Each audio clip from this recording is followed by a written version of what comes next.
Assalamualaikum warahmatullahi wabarakatuh. Bismillahirrahmanirrahim. Alhamdulillahi rabbil alamin. Wassalatu wassalamu ala rasulillah wa ba'd. May tanong dito, paano kung nagpakasal ng buntis? Okay. Ibig sabihin yung babae buntis na. Usually nangyayari talaga to, no? Yung buntis na yung babae bago yung kasal.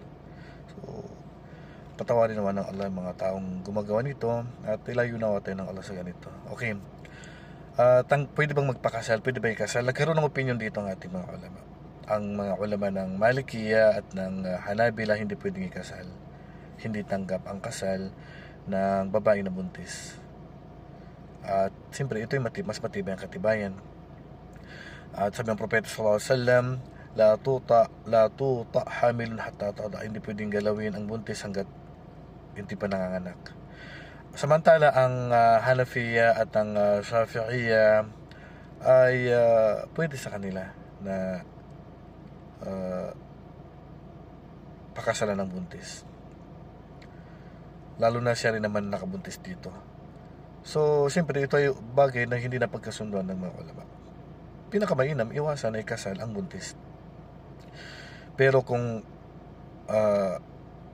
halimbawa para matakpan yung kahihiyan ng pamilya, ng mag-asawa o ng dalawa, ay pwede namang kunin ang opinion ng ibang mga ulama, katulad ng opinion ng Shafi'iyya at ng Hanafiyya. So, paano yung pinagbubuntis ng babae pag nakasal sila? Siyempre, yung lalaki din na nakabuntis doon. Pero pinakasalan din niya kasi yun nangyari sa atin. Pinipilit yung lalaki na ikasal doon sa babae na nakabuntis sa kanya.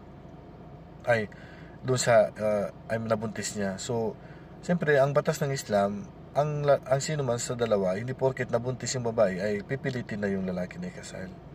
Hindi po yan sa batas ng Islam. Ang ginagawa kasi sa atin, pag yung lalaki nabuntis yung babae, sa pilitan na ikasal siya doon sa babae. Sa batas ng Islam, hindi po siya pwedeng pilitin.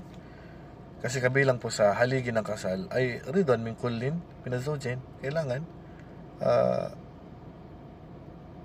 pumayag yung dalawa. Hindi pwedeng pipilitin yung isa sa kanila. Kahit hindi po dahil nabuntis yung babae ay obligado na sa lalaki na pakasalan yung babae. Kaya ang mga babae, kung ayaw nyo mangyari sa inyo to, bago kayo magpabuntis, pakasal mo na kayo. Kasi hindi pwedeng pilitin yung lalaki na ikasal sa'yo. Kaya pag-isipan nyo na mabuti yung mga ginagawa ninyo, kasi mapapasubo talaga kayo sa totoo lang. Sa batas ng Islam, hindi talaga kayo pwedeng ikasal sa lalaki dahil nabuntis ka lang.